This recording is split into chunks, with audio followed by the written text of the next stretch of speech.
I like to practice my skills up and down like this, but I found it to be more effective and more valuable to practice it by intervals. So I like to break up my scale into sixes. That's one of the ways I like to do it. So it sounds like this.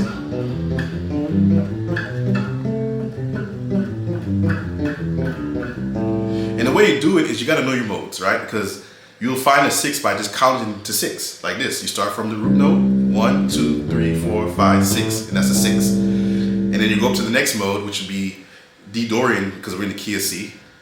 And you go 6 notes up, 1, 2, 3, 4, 5, 6, and that's a 6. And then you do the same thing with E, then F, then G, and then A, and B, and back to C.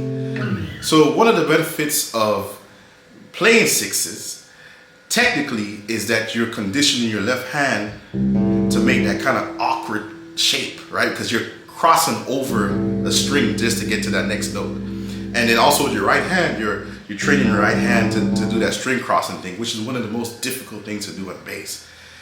And the second thing here that's beneficial about playing sixes is you'll also be able to play the right 6. Most times when I hear bass players playing a 6 as a passing tone, they're playing the wrong one. Instead of playing the major 6, they might be playing the minor 6, which is really not in the key. And they probably was intending to play the major 6 or vice versa. And the next thing with playing a 6 is that it's good for your ears.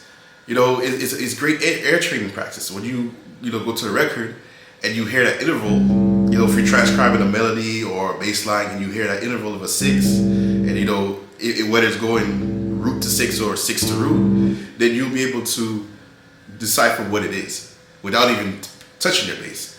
And imagine if you did it for all the intervals. Now you have a really impeccable ear.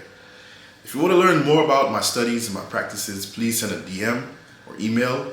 And I do have rates for my lessons, so we could talk about that and we can get you on board.